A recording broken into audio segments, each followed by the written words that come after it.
El día de hoy vamos a presentar el diagrama de fases sobre las aleaciones hierro-carbono. Lo que haremos es una descripción de las reacciones invariantes presentes de los componentes en este diagrama de fases, además de las clasificaciones dependiendo del porcentaje de carbono que se encuentra presente en la aleación. Además, como podemos observar, en la parte, en el extremo izquierdo del diagrama tenemos el 100% de hierro, mientras que en el extremo derecho tenemos el 6,7% de carbono. Además, como podemos observar, en la parte inferior vamos a tener la composición en peso de carbono y en la parte superior la composición solo del porcentaje atómico, pero por el momento solo vamos a utilizar el porcentaje en peso del carbono. Además, en la parte izquierda vamos a tener una escala de temperatura en grados Celsius y en la parte derecha vamos a tener una temperatura en grados Fahrenheit, pero por el momento vamos a ocupar solo la escala de grados Celsius. Ahora vemos que en el diagrama se representa diferentes tipos de sólidos. Por ejemplo, tenemos a la austenita, la cual se encuentra en una composición de 2.11% en composición por peso de carbono, la cual está delimitada por la letra gamma. También tenemos a la ferrita, la cual está delimitada por la letra alfa, la cual se encuentra en una composición de 0.022% en porcentaje de carbono. Por consiguiente, tenemos a la cementita, o más conocida como carburo de hierro, la cual su composición está dada por 6.70% en peso de carbono. Por último, tenemos una combinación de ferrita más cementita, la cual nos va a dar la perlita, la cual se encuentra en la parte de acá abajo del diagrama. Ahora vamos a hablar sobre la clasificación de acuerdo al porcentaje de carbono.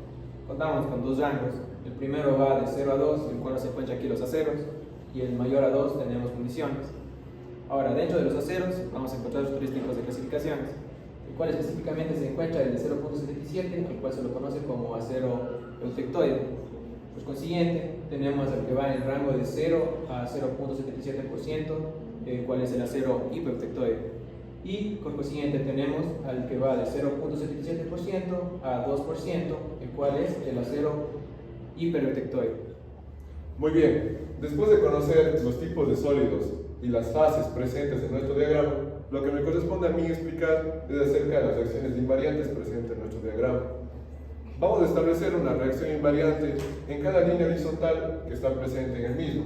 En este caso podemos ver una línea horizontal que es muy evidente, la segunda línea que va desde la composición 2.11 hasta 6,70 de peso en carbono, y una línea más que por el momento no se puede visualizar bien, pero más adelante la explicaré. La primera reacción invariante que voy a explicar es la que, como les dije anteriormente, no se puede visualizar bien.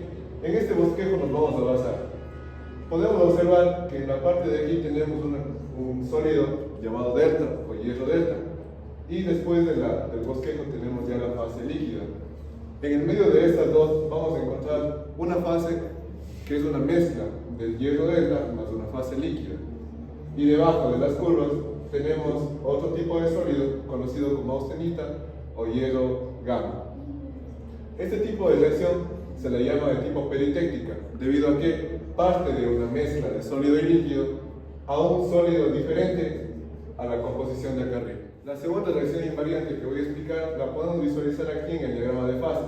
Vemos que se da a una composición de 0,77% de carbono y también está representada en este bosquejo. Podemos ver que partimos del hierro gamma a una composición de dos sólidos de hierro alfa y hierro 3 carbono, que toda esta composición se la conoce como perlita. A este tipo de reacciones se conoce como de tipo eutectoide. Por último, la reacción que nos queda la podemos ver aquí en el diagrama de fases, que se da a una composición de 4,30% de carbono en la aleación. Podemos ver que partimos de una fase líquida a una fase de dos sólidos, también representada en el bosquejo, y este tipo de reacciones la podemos llamar como de tipo eutéctica. Al calentar o enfriar una aleación hierro-carbono, las curvas de cristalización indican las temperaturas críticas donde el material cambia de fase. Hablamos de líquido a sólido, es decir, líquidos y sólidos. O de fase sólida a otra, como por ejemplo la austenita, la ferrita o la cementita. Estas transformaciones determinan la microestructura y por tanto las propiedades mecánicas del acero o del hierro fundido. Bueno, aquí en el diagrama tenemos esta línea superior representada con color rojo. Por encima de ella todo se encuentra en estado líquido. Cuando el material cruza esta línea empieza a enfriarse, es decir, empieza a cristalizar. y aparece el primer sólido. Por ejemplo, en los aceros se forma la austenita o delta de acuerdo a la composición. Aquí, como en resumen, podemos decir que tenemos la solidificación primaria. Bien, aquí tenemos la curva sólidos. Esta línea inferior al líquidos, por debajo de ella todo se encuentra en estado sólido. Ahora, entre el líquido y el sólido, el material se encuentra parcialmente sólido y parcialmente líquido. Es decir, hablamos de la zona pastosa. Y aquí podemos decir que tenemos el fin de la solidificación. Bien, ahora tenemos la curva de transformación eutectoide, que es esta línea que está representada en color morado y está a 727 grados Celsius. Representa la reacción eutectoide donde se forma la perlita. Este cambio ocurre con aceros a 0,8% de carbono. Luego tenemos la curva de transformación eutéctica a 1148 grados Celsius. Esto sucede en aleaciones con aproximadamente 4,3% de carbono. Es una reacción que genera la ledemurita. Y también tenemos las curvas de fases intermedias. A 912 grados Celsius el hierro cambia de ferrita a austenita, mientras que a 1394 grados Celsius la austenita se transforma en ferrita delta.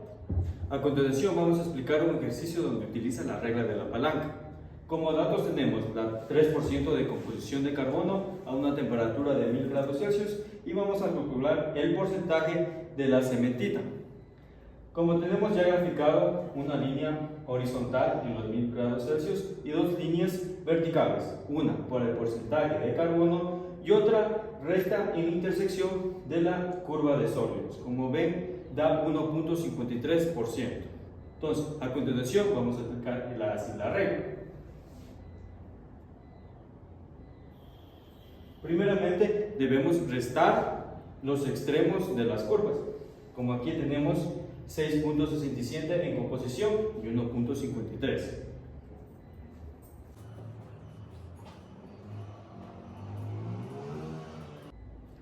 Ahora, para lo que se denomina regla de la palanca, utilizamos este extremo de acá, este brazo que tiene, con una composición del 3%, con una menos la composición de 1.53%.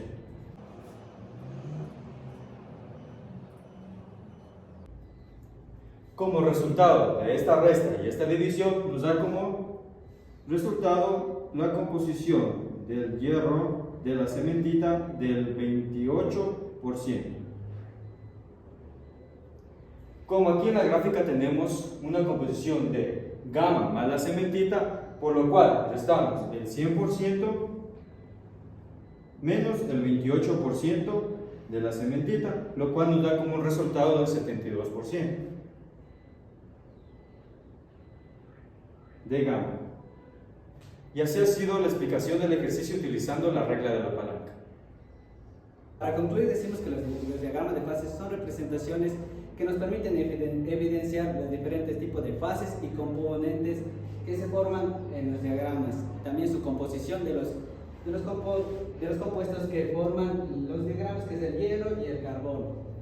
Este tipo de diagramas se utiliza en los estudios de solidificación, en microestructuras, en metalurgia y en cerámicos.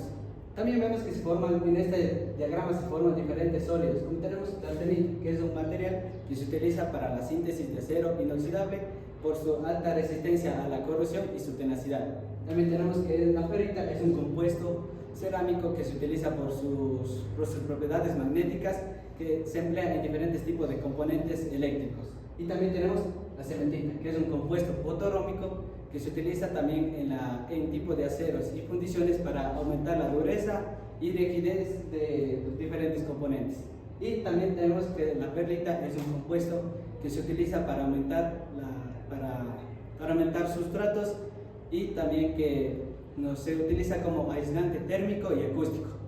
También hemos visto que dependiendo del tipo de composición del carbono, estos materiales van a tener diferente tipo de resistencia y rigidez. Es decir, a mayor composición de carbono tienen materiales más rigidez y dureza. Y por lo contrario, en cambio, a menor tipo de concentración de carbono, estos materiales van a ser más maleables y dúctiles. Muchas gracias.